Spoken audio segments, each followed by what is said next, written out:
Let's do this. The Cult of Hockey podcast by the faithful and for the faithful. I'm David Staples of the Edmonton Journal, and I'm here on this historic night of Edmonton's ghastly 3-2 loss to the St. Louis Blues with Kurt Leavins. Welcome, Kurt. You just have to shake your head some nights, eh, Dave? What a ghastly way to lose a hockey game. And lose a loser point. You know, it's not only that they lost the game, Kurt. They were scored on with a minute and a half left, and they puked away the game, and they it was even worse how they lost the game. And the way they were scored in the last minute and a half was particularly galling. It was horrendous. It was one of the worst goals against of the year, and we will get into that in our two good things, two bad things, and two numbers podcast.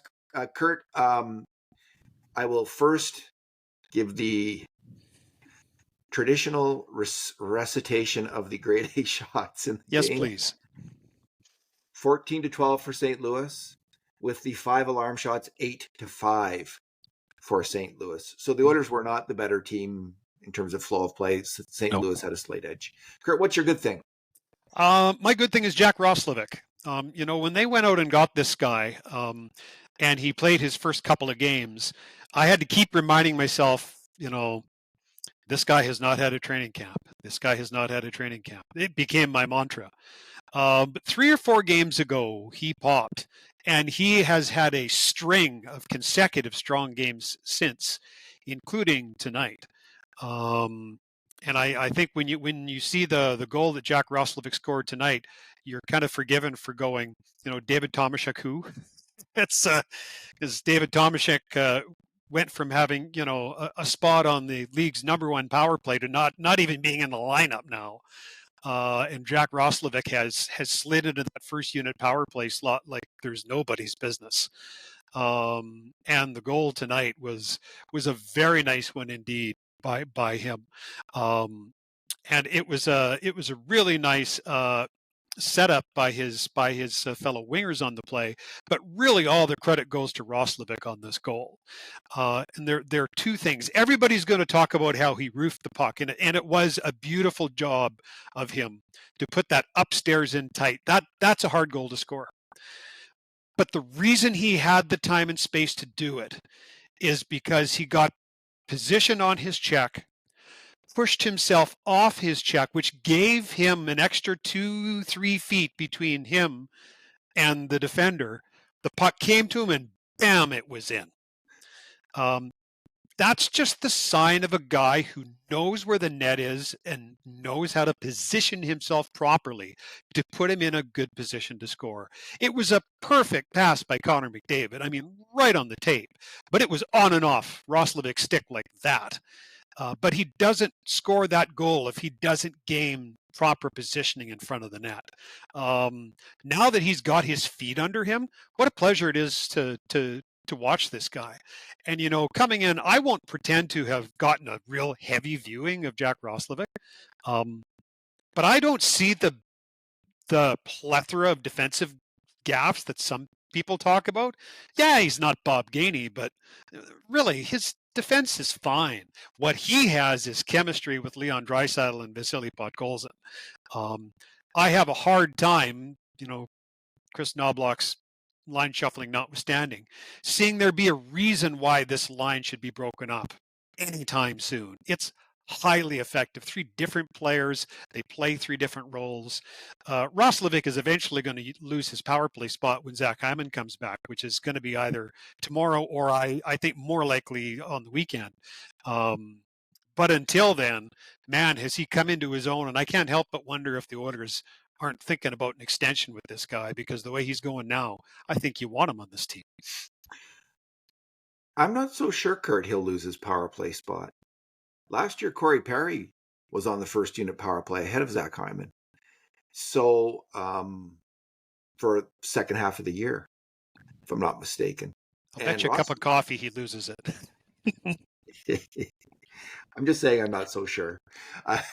I'm not saying I would necessarily bet on it, but yeah. I mean, he's taken it from Tomasek. I mean, Tomasek was doing okay, but 2 goals in 2 games from pretty hard to beat that. Yep. So my wife she started playing hockey at age 45, and she's a forward, and she's like 5'5", 120 pounds. She's always getting pushed out in front of the net. So tonight I showed her repeatedly. We went over the Roslovic play. Roslovic used that leverage of pushing the defenseman and then backing up to gain space for himself. It was a fantastic play by Jack Roslovic. It was a professional's goal. Yeah, right? and it's the kind of thing, maybe it might be what separates him from, let's say, Savoy and Howard and Tomasek right now, right? Yep. He knows how to do that. What a great goal. I mean, that was fantastic. He's looked, it's kind of like, how did they get this guy? And I know it's just a very short sample size of games, like that he's been playing well, like 5 or 6, but he's really playing well, and he looks like he's the perfect fit to play with Leon Draisaitl. Like, and I'm going to get into this later, how long they've been searching for wingers to play with Leon Draisaitl. It's not easy, evidently. No. Draisaitl has to trust and respect the player that he's playing with, or he won't give him the puck. It's the truth. And he does. And Roslovic has earned it. Yeah, he's looking for him, isn't he? He's just full of tricky little moves on the attack. So when the Oilers signed him, there was talk, there was a lot of hope, because his points per 60 last year was so good. He got 2.1 points per 60 at even strength last year. Great 5-on-5 player. Yeah. Which had him tied for 64th in the NHL. And the problem with that stat is sometimes players it's in some ways a full season isn't even enough sample size. You can get a few good games can really distort that number in a positive or positive direction, let's say, for players, or some good puck luck. And you'll have a player who's in the top 100 points per 60, and then he'll come to Edmonton and do little. He won't get it done. So it was a hopeful sign. I mean, that's a really good sign if he's scoring like a top line winger last year in the NHL. But you don't know. And I've seen this happen enough to be leery of getting to saying he's a sure thing when you have that kind of scoring in kind of a, let's say, a secondary role on the team that the player was in. Maybe he just got hot for, remember that one year Sam Gagner had 8 points in one game. That'll help your points per 60 at even strength quite a bit. I don't know if all those were at even strength, those points, but anyway, he has come in, and it's like, wow, they have someone. They've got someone who can really make plays with Leon Draisaitl. And it's, you know what else he is? Go ahead. The other thing he is on that line, he's a threat. Yeah. Right? Used to be the only guy on that line who was ever a threat was Leon.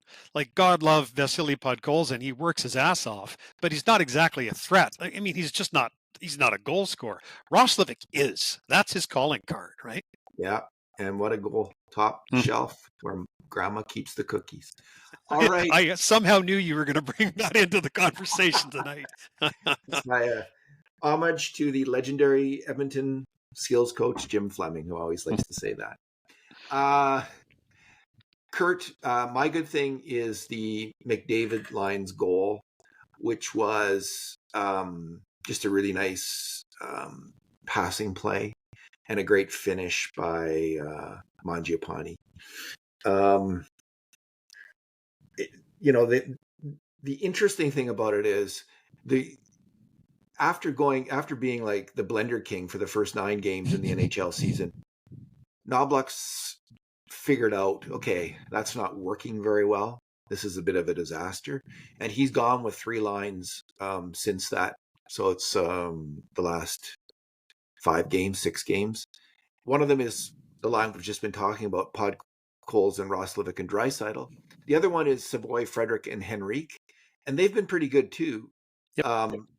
They're even, they're getting a lot of defensive zone faceoffs, but they're not getting outscored, and they're creating lots of grade A shots, and they're not giving up a lot of grade A shots. So that looks like a line as well. And Trent Frederick made some good skill plays today. Yep. He wasn't bad at all. But the line that they need to get going, obviously, is McDavid's line. And McDavid, he's worked his way to be close to the top scoring player in the league already, but he has not been racking up a ton of points till recently at even strength. Excuse me. He's not combined well with Draisaitl, his usual partner in crime, just to put up points at least. They've been okay defensively together. And in no other combination. So they've been going with this combination of McDavid, Mangiapane, and RNH for some time now. And it hasn't worked that well. Before tonight, they were getting outshot, and I don't know what they did tonight, but they did get 1-0 on goals, I think it was, for that line. I don't think they were out for a goal against. Oh no, they were out for a goal against. McDavid was out for that second St. Louis goal. So maybe they were 1-for-1 in goals tonight. But they did score. They did connect on a beautiful goal with a great passing play. And that's what I would expect from this line, is great combination passing and some expert finishing. Because all three players can pass and shoot. They should be able to succeed. Maybe there's you might say, well, they're missing some grit on that line. Like, who's going to crash and bang? So maybe in the end, this line's not going to work out because of that. And when Hyman comes back, maybe Mangiapane gets bumped down to the third line. That's likely. But that was a great goal that they scored tonight. And they, players who can, with that amount of skill, who can pass and shoot, should be able to regularly score at even strength. So it was nice to see them do so. Well, if you think of the strength of the Oilers' second line, what do they have? Well, they have an elite playmaker who also happens to be a 4-time 50 goal scorer, but he's a terrific distributor of the puck, maybe the best in the NHL. And on one flank, you have a goal scorer. On the other flank, you've got a grinder. Yeah. Right? They really have all the ingredients you should probably need to have an effective line. Whereas that first line, while they're all good NHL players, it is a bit light. I mean, no one will ever call Connor McDavid a soft player. Mangiapane plays bigger than he is, but he ain't Pat Maroon. I do think they're missing some Zach of that Hyman. grunt play that I think Zach Hyman will bring them when he's back. Yeah. It'll be interesting to see. I guess Savoy will probably get bumped down. And it'll be Mangiapane, Henrique, and Frederic.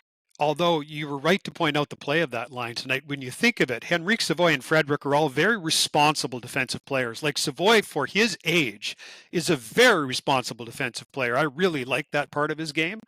Now, on one hand, that makes him a candidate to play in the fourth line because he can pick up that checking role.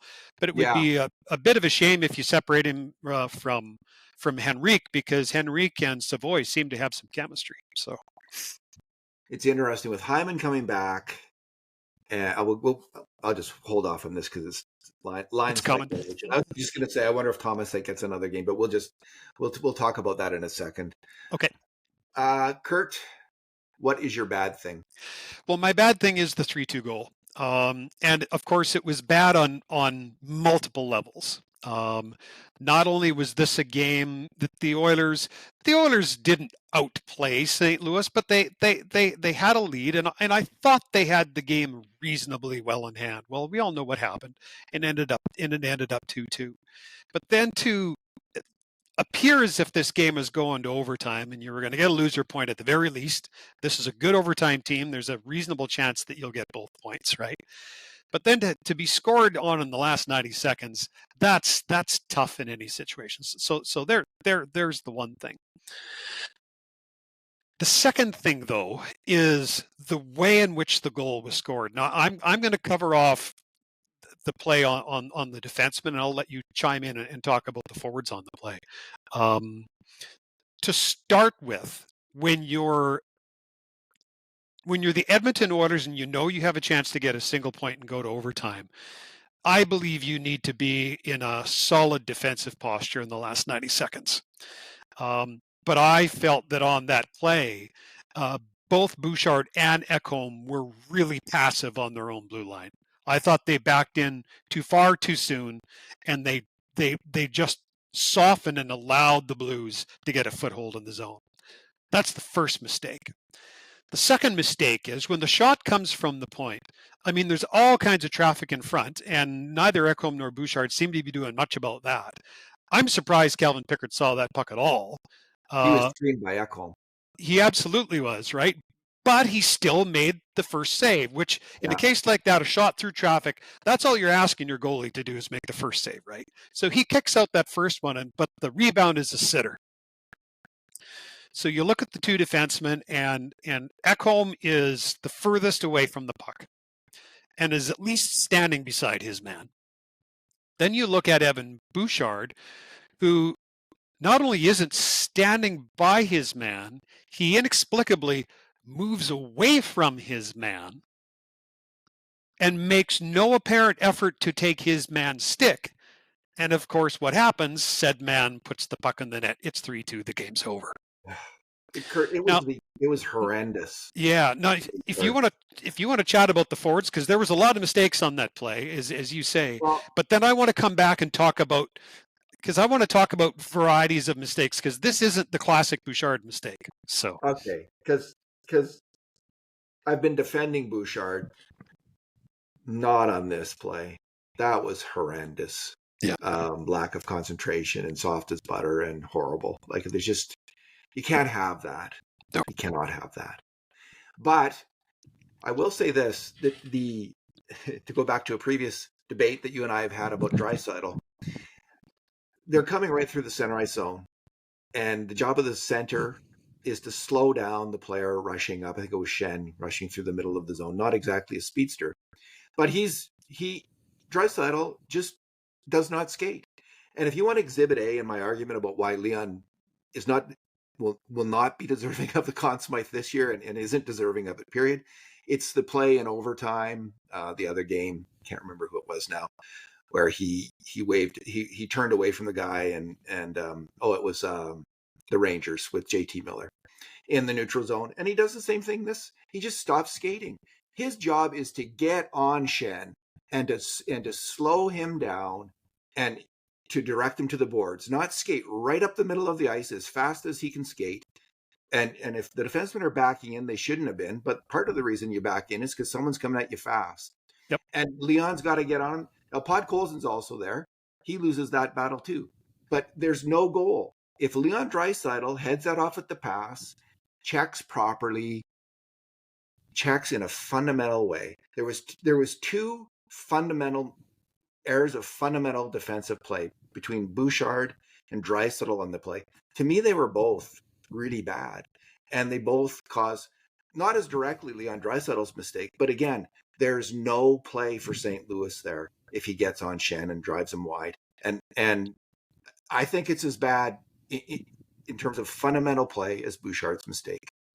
Well, you know what? I think that's a fair assessment of that play. And I'll add in, and I'm a major league fan and defender of Leon Draisaitl, but that wasn't his only poor play in the middle of the ice tonight, because he just waved at Justin Falk as well when Falk went up the middle for a grade A shot. Like he just went right by him like he wasn't there. So I do believe that he is a potential top 3 forward in the league, but he certainly wasn't tonight. I agree with that. He can be when he wants to be. Like when for sure. He's a ball on defense when he wants to be, but he just It's game 14 St. Louis. Yeah. And, that's the truth. I just want to finish up this. Go ahead before before you get to yours, because I want to come back to Bouchard, because it's easy to say, it's another mistake by Evan Bouchard, but this isn't the same thing. This will sound like I'm defending Evan Bouchard, but actually I'm pointing out why this mistake tonight was such a horrendous one. Most of Evan Bouchard's mistakes come on turnovers. Why is that? Well, you can fairly criticize that maybe sometimes Evan lacks, a little bit of intensity. Well, people will say, look, it's the coolness of his head that allows him to sit back and make those plays. And you have to live with a few of those because it's mostly a net gain. So let's say you buy that. Well, keep in mind, Evan Bouchard plays a lot. He's going to have more turnovers. He has the puck a lot, and he plays with possession players. That's going to contribute to turnovers. And Evan Bouchard can see plays at ice surface that mere mortals cannot. And I'll say this till the cows come home. What you and I can see up in a press box is different than what a player can see in the ice, and it's the same for when we watch games on television. And so I have time for some turnovers by Evan Bouchard, because when you play his kind of game with the kind of players he plays, you're gonna have some. Here's my result, though. This wasn't that. This was a combination of a mental error and a physical error. So it was a dumb and a lazy mistake, is what I'm really trying to say. Even if, let's say, so Ekholm was going to his man in the slot. I think he was worried about a tip maybe there. So if you're defending Bouchard, you're trying to get into his head. What is he doing? You might think, well, he's kind of fronting the player, but he wasn't. If he was, that would have been great. He was kind of siding. Well, on the initial shot, Kurt, is what I mean from the on the initial shot. Yeah, so that's fair. He's kind of fronting at that point. But after you're fronting, there's a player right there, and your job, you have to know, like, it's just such basic hockey. Just pick up your guy, lift his stick, box him out.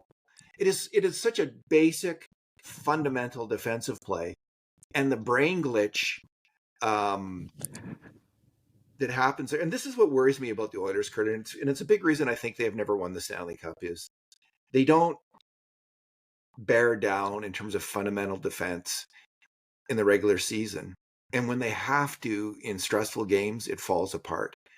Their best players make fundamental defensive mistakes, and they lose the hockey game. It's not the only reason they lose, but there's a tendency to let's say, McDavid and Draisaitl and the best players on the team off the hook, I think, for losing the Stanley Cup. But it's them also who, in those big moments, because in the regular season, and it's not so much McDavid, who is a fairly strong fundamental defensive player, but certainly Bouchard and Draisaitl, they make fundamental defensive mistakes too often in the regular season, and they're too casual about it, and they don't bear down, and they don't take a huge amount of pride in never making them, and then it slips over to the playoffs. And if it continues, they may never win the Stanley Cup, because they're not, in the big moments, able to shut down that other team when they absolutely have to do so. And this is what happened tonight. Like, this is what's been happening all season long. The Oilers get a lead and they're giving up the lead. To borrow an old newspaper term, I have a brickbat and a bouquet for you on that comment. The bouquet is, I generally agree with your view. There is a reason why this club blows leads. It's because they give it away. Yeah. It's pure and simple, right? Now, I'm not interested in putting Evan Bouchard and Leon Draisaitl in the same conversation when it comes to defensive abilities. Leon Draisaitl got Selke votes last year, David, and you and I will disagree with that till the cows come home. Yeah. But tonight we won't, because in this game, your assessment is correct. He had one of those games, and maybe he did. I graded him a 4 tonight.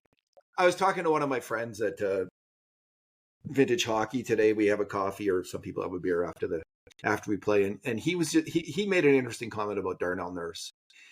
How you can get too focused on it. If you notice something wrong with a player that starts to bug you, we all have a tendency, I think, as fans, to start to focus too much on that player and looking for that mistake. And yep. Guilty as charged on Draisaitl. I'm looking for Leon to freelance, to loaf, to be casual on defensive plays, probably too often. I will wear that, but maybe not tonight. You don't have to tonight. You have an excuse. Yeah, he did make a number. Let me just see what I got him at. 6 major mistakes on grade A shots again. And he was down in, what was he? I think he was in the 30s in faceoffs tonight, which is very rare for him.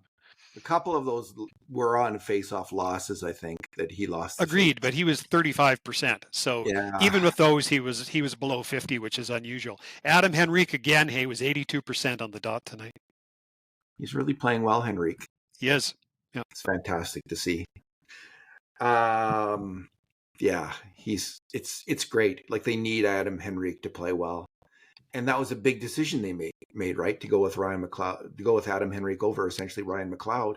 You bet. And it's hard right now. It's looked like it's paid off okay for the Oilers. So Ryan McLeod's a pretty good player though too. All right, my bad thing is giving away the lead, and it was done in a weird way. Well, the McDavid takes a penalty, and then there's a power play goal, which frankly was a hell of a shot. Yes. It's like when Leon Draisaitl scores from that spot. Is anyone really at fault? Like you could blame, like, Bouchard didn't block the shot and Pickard didn't block the shot. Yeah, and But Savoy it's didn't get his like, stick in the pass, but it's almost like, yeah, they're passing it around kind of the outside. It's an outside shot. Like, you don't even have to penetrate the zone on that kind of thing. If you nail that one-timer shot from the outside, it's kind of a perfect goal in that you don't really need the other team to make a mistake. You can just score. Yep. And it wasn't even on a cross-seam pass. It was just a good pass. And I don't think it was a cross-seam pass. not a pure cross seam. It wasn't. No, it was kind of just a diagonal. Yeah. Diagonal pass. So yep. 2-1. All right. So because up until then, I'm thinking, okay, the Oilers are up 2-0. There's 5 minutes left in the second period. Just get out of this period. Just get out of this period 2-0, and you'll win the game. And it looked like they were going to do it. And then, no, not so much. Then there's that. But the next goal was really a cluster frack. It's hard to. It was one of those weird goals where a lot goes wrong all at once. They're coming down the wing, St. Louis, and the guy kind of pulls up and finds a player who's in the middle. And I think that it was probably McDavid who should have stayed in the zone defense. There was 4 players, and he was closest to the middle of the ice. But McDavid got drawn to the puck, which he thought, I think, Emberson was going to win the puck. He was going to give puck support. So it's not necessarily a bad decision for McDavid, but he does get drawn over there, and he doesn't do a stop and start to get back to Broberg. And he wipes out Emberson, I think, or Emberson wipes out. Oh, Emberson blew a tire. He caught a bit of Kulak's stick. Oh, is that what happened? And then the play goes through Podkolzin. Like, the play's passed from the boards to Broberg in the slot, which starts causing the chaos. So that initial shot is what I'm talking about. Either McDavid or Podkolzin or both are responsible for covering Broberg, who was wide open. And I think it was McDavid. And then there's a very dangerous shot from Broberg. And the rebound goes to the player at the side of the net who's wide open. He's wide open because Emberson by then has blown his tire. That should be Emberson's check, yes. Yes, that's right. But the earlier shot, which caused all that chaos, is that's where it breaks down, is leaving Broberg wide open for that shot. And I'm trying to figure out why that happened. And it was just kind of it was a tough play. But I think McDavid, like, if he has a fault on defense, he's over aggressive in the zone and can get pulled out of position now and then in that way. And I think he might have made that mistake, and Podkolzin wasn't able to cut out the pass either. So Broberg gets a wicked shot on net, and then the rebound is put in. So now it's 2-2, and here we are again. The Oilers have given up their lead. They played actually really well. I heard Knoblauch after the game in the third. Until they got scored on, there wasn't a lot going on for St. Louis that whole period. Yeah, they outshot him 7-4.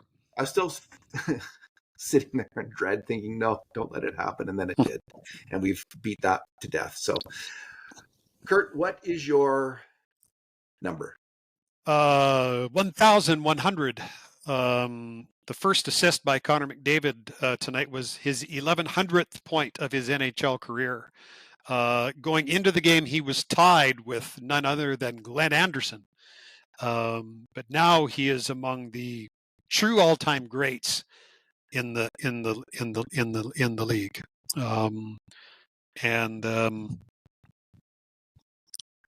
At the end of the day, and when I say 1,100, that he was the fastest player to 1,100 points.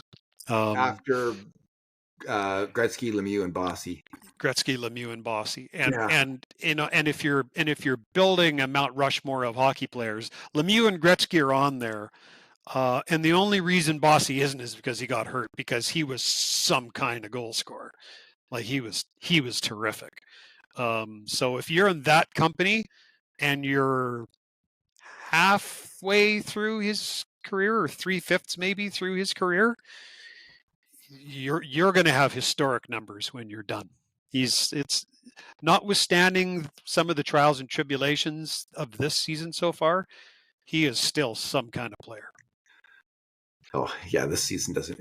I don't even factor it into how. I mean, he's worked his way. He's been playing actually pretty strong two-way hockey all year, Yep. and he just hasn't found the right connections yet with line mates at even strength. We were talking about Roslovic, and my number is 16.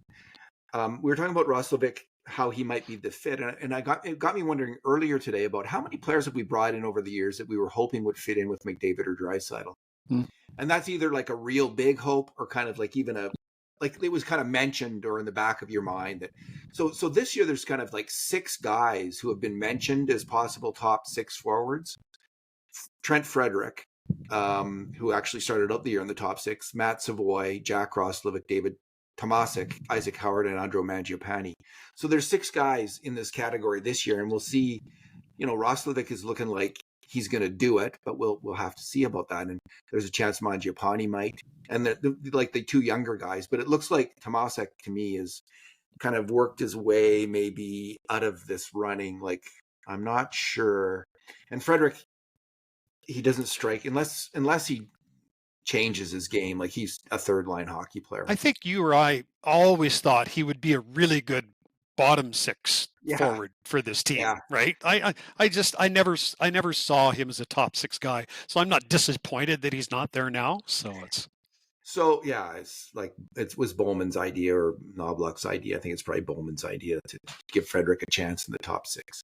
So anyway, there's been 6. I counted 16 guys over the years, and I'm just going to quickly list them. So these are some of them were kind of faint hope guys to play with McDavid and Draisaitl, but Patrick Maroon, Milan Lucic, Drake Caggiula, Ryan Strome, Mike Camilleri, Ryan Spooner, Andreas Athanasiou, Joachim Nygaard, James Neal, Dominic Cahoon, Warren Fogle, Evander Kane, Zach Hyman, Connor Brown, Victor Arvidsson, and Jeff Skinner. And I'm going to suggest out of that 16 that 3 of those players fulfilled their promise as success. And I don't include Lucic there because of, it was just so short-lived. But Maroon, Kane, and Hyman kind of fulfilled their potential as brought in and got her done. And the funny thing is, there's also 3 players who were brought in without that kind of expectation, and they've also done well in the top 6. Corey Perry last year, Vasily Podkolzin, and Zach Cassian for a year. So sometimes it's the player you're not expecting. But with all of these players, there was that slight hope, faint hope, or a real hope that they would make it. And it just shows how hard it is, I think, to actually seize that kind of job. And I'm not including the Jesse Puljujarvis and Kailer Yamamotos who were drafted. I was going to ask about that because I thought Yamamoto was the first player I thought of who had success with Leon, right? Maybe I'm going to write a post on it. Maybe I'll include the draft picks, like the top draft picks. I think you should, just for context, right? Yeah. Because it also they were clearly brought in, drafted with that in mind. I think both Yamamoto and Puljujarvi, for instance. Would you say Dylan Holloway was drafted to be top 6? It's interesting because he was more like drafted maybe to be a third line center. But I think when Ken drafted him, he was thinking he might be a third line center. If we go back and think about it, so. But maybe there was hope that he'd be a top 6 winger as well. And that's fair. He has become one. All right, Kurt. So the quick. There's a fight now for some roster positions with Hyman coming back, maybe Janmark, and the fight essentially comes down to defense, where at least one of Alec Regula, Ty Emberson, or Troy Stetcher is probably going to be out, either sent to the minors or traded away, or waived and then maybe claimed by another team. And at forward, where Janmark and Hyman are coming back, so it means a fight with, let's say, Howard. Curtis Lazar and Noah Philp also kind of in the running to be moved out. What do you think will happen? What do you think should happen? Why don't we start with the defenseman, then we'll go to the forwards, if that's okay. Yeah. I think all day long that Alec Regula is gonna be in the top 6 on this team. I think as soon as he's healthy, which might be tomorrow, I bet you Amberson comes out and Regula goes in. In fact, I fully expect that to happen. I think Troy Stetcher is a good pro, but at this point in his career, he's an 8. He's been a good soldier for this team, and I think they want to treat him with respect. While I think they would certainly get more for a Ty Emberson, I think Stetcher's the guy that you should move on. I'd be a little reluctant to give up this early on a young defenseman like Ty Emberson. I still don't think you know what he's going to be yet, where you know what Troy Stetcher is, or rather was, because I think we've seen his play drop off this year. So I think that Regula will go into the top 6. I think Emberson will become the 7, and I think the Oilers will look to trade Stetcher rather than give him up for nothing on waivers. The counter argument, which was kind of posed by Frank Saravalli today, is that if there's cap considerations, they might move. Emberson makes $1.3 million. Yeah. Well, if you can't really, if you send him to the NHL, you're still going to have like a roughly, I don't know, 150,000 against the NHL cap. He'd get picked up on waivers anyway. I think if he was sent to the AHL. Yes, as would Regula.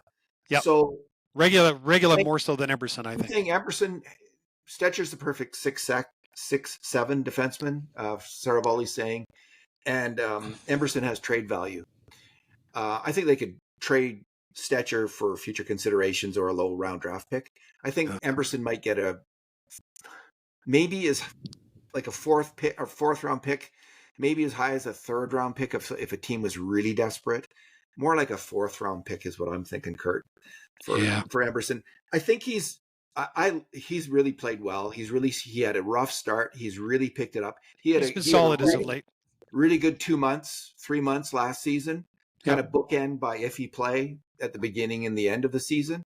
I like him. I don't want to see him gone. I think, and so unless there's really pressing cap needs, and I think if they can somehow move Janmark's contract, that they might not feel the need then to move Emberson's contract to create some cap space. If they can't move Janmark's contract, they might be in a position where they're more kind of forced for cap reasons. And I haven't looked at this closely enough to, broken it down, but they might be looking for cap space at the deadline, accruing cap space. So it's kind of, if they can't move Janmark, they might be in a pickle. Otherwise, to me, it's a no-brainer. You keep Emberson over Stetcher. Emberson's 25, Stetcher's 31. Emberson's a better player. Stetcher's a good defender, so is Emberson, but Emberson's better on the attack than Stetcher is. And so at forward, what do you make of it? What do you think they'll do? Well, quickly, one more thought on defense. I get where Frank is coming from on that, but on a team that has been rightly criticized for letting its younger prospects and younger players slip through their fingers, seems to me giving up on Ty Emberson right now isn't smart in that context. There's my final thought on defense. Yeah. On forward, I think the guy they should move on from is Matthias Janmark. I don't think they're going to do that because I think the coach really likes him. And I do think that Matthias Janmark does bring elements to a pro team that you would want. He's a solid player. He still skates well. If you look at his skating at the NHL Edge numbers from last year, he's still a well above average NHL skater. And remember when the Oilers had that terrific penalty kill run 2 playoffs ago, he was a huge part of that. So it's not, as you know, I hate saying that NHL players are junk because all the players at this level are good. There are useful aspects to Matthias Janmark's game, and coaches like veterans because they know what they're going to get from them. But you know what? I think if they try to waive Noah Philp, they'll lose him. And here's where I will insert the comment that I just made about Ty Emberson, about Noah Philp. Here's a prospect that you found for free, developed, and moved into the NHL, and you're just going to give him away? That smacks of very poor asset management. I'm not the guy that would keep Janmark, but I won't be surprised if they do. Maybe the coach really does like him. But Janmark's defensive play has slipped every year for the last 3 years. He scored 2 goals last year. He was just okay in the playoffs. I think Noah Philp was a better player than him last year. I have no doubt Noah Philp's a better player than Matthias Janmark will be this year. Just someone in this organization isn't sold on Noah Philp, and I don't know who it is. It could be the coach. Could be. Philp made a really nice pass into the slot tonight for almost for a goal there. I can't remember who shot it. Was it Mangiapane? But it was really I think it was Podkolzin. It was Podkolzin. You're right. It was a good shot. Yeah. So, boy, Podkolzin is turning out to be a good hockey player. So what do you think on the forward front? They got to get rid of Janmark. They got to find a way to move him out. He can't. He's not good enough to help you win a Stanley Cup this year. He wasn't last year. He didn't help kill penalties. He was slow on the penalty kill. Maybe it was because the penalty kill was out of sync and out of kilter last year. Maybe under this new system, he'll be better on the penalty kill, but I'm not seeing it. I don't see him at even strength helping this team. They need players who can really hit or score now and then. He can't score. He's an okay defender. He's not a top flight defender anymore. I don't think they can move him is the problem. Like, I don't know if another team will take him, but you never know. Ken Holland might take him. You just never know, right? Who's gonna? There's always because the Kings aren't already old enough. They need Matthias. Former coach or former GM. And Janmark's had a lot of them. He's got a lot of. So maybe there's someone out there who take him. Maybe they'll have to sweeten the pot a little bit. Move out Janmark. That's clearly the obvious move. I really think Ike Howard has some offensive moxie, but I don't think he's ready for the NHL. And Tomasek also might get moved out. Like, I'm starting to think that. I think Tomasek's been an okay player, but Kurt, you raised this in preseason, his slow boots, and I've seen it. I've seen evidence of it, and I do think that in the end, he's not going to stick because of that in the NHL. And you know what? It's not like he hasn't had a good little run here of games to see what he's got. Yeah, we've seen his game, and it's not top 6. Yeah, where does he fit in the bottom 6? He's not a hitter. He doesn't score. He hasn't been scoring, so I'm not seeing it. Yeah. So, but he doesn't require waivers, and if you have an injury, you can bring him back up, right? Yeah, if he's willing to go to the minors, and maybe he'll want to go back to Europe right away. But if not, then that works, because he's only earned there's no cap hit sending him down either, and he can go. So maybe he'll go. So I could see Howard and Thomas going to the minors as well. So let's finish up by talking about Isaac Howard here for a second. As you know, my 9 things column on the league weekend, thing number 1 was how I saw a double standard by the coach for how differently he treated mistakes made by Darnell Nurse in one game and Evan Bouchard made in another. Darnell Nurse made 2 mistakes. Yes, they were costly mistakes. He got benched for 7 minutes for it. Next game, Bouchard stunk the joint out and didn't spend a second on the bench. And I saw that as a double standard. I said so in my column. And I don't think that is an unfamiliar refrain to the coach's ears either, because I think he's heard the same message. So tonight, Isaac Howard takes a penalty, and no, it wasn't a good penalty. So what happens? As soon as he gets out of the box, his ass is on the bench. That's great, Chris. That's great. Take a rookie who you're trying to develop and break him down and sit him on the bench and punish him for making a mistake. But it's just fine for your $10 million defenseman to wave at a guy in front and score the winning goal. This is what pisses me off, David. Chris Knobloch's a good coach. They wouldn't have got to the Stanley Cup Finals twice without him. He deserves his credit. But stuff like this bugs me.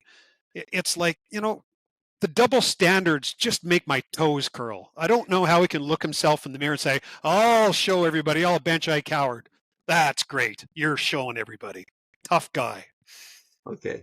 Kurt, I love your passion there. And your column was immensely popular with the readership. It had a massive readership. So you're not alone in thinking this. I wouldn't have compared the Bouchard thing to Ike Howard, but because they're such different players.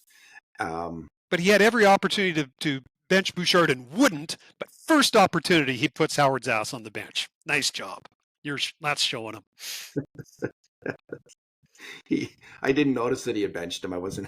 This game didn't hold my attention with like I was watching it intently, but that's understandable. It was, yeah. So I really think Howard has something that you can't teach. He's like Roslovic. He could be a Roslovic. He has great offensive instincts and offensive skills. He strikes me as a better attacker than Matt Savoy. And so he might have a higher ceiling than Matt Savoy because of that. But he's got to get his work rate going. He's got to get ice time. There's nothing wrong with how he's played. He's actually played well. Yep. He hasn't been a liability on defense, just like Roslovic hasn't been. No, agreed. But he just played 7 minutes again tonight. Yeah, he hasn't, but he didn't get the push, let's say, that Tomasic got. Nope. He got one game on the top line with McDavid, and he didn't do well. And then, like so many other players haven't done well this year in that same edition. So, he should be in the minors and I don't know if I don't think they have agreements with players but he's had a little taste of the NHL here, and now he can build on that. He can go down to the minors, and he can see if he can be like a point a game player or a 0.8 a game player. That's what he's got to be. If he's going to be a top 6 NHL player, okay, show us in the AHL that you can put up a point a game. Let's see if you can do that or come close. Like Savoy was 0.8 a game probably last year, close to that. So let's see if Ike Howard can do that this year. And if he does, and he can do that, and maybe he'll I don't know if they use him on the PK down there or not, but maybe he'll get other opportunities. We'll see how he does. Look, I think that if he got sent to the NHL, he can go there with his head held high. I mean, he did display a lot of good qualities. You're not sending him to the AHL to punish him. You're sending him down there to get his touches and to get lots of ice time so that he can come back up and be in an even better position to succeed. I really, truly believe that, and I really want it for the kid. So, well, Kurt, my computer is about to die, so we better sign off. Wrap it up, hey? Battery power. Thanks for talking tonight, Kurt. It's a pleasure. And in the meantime, and in between times, this has been another edition of the Cult of Hockey podcast.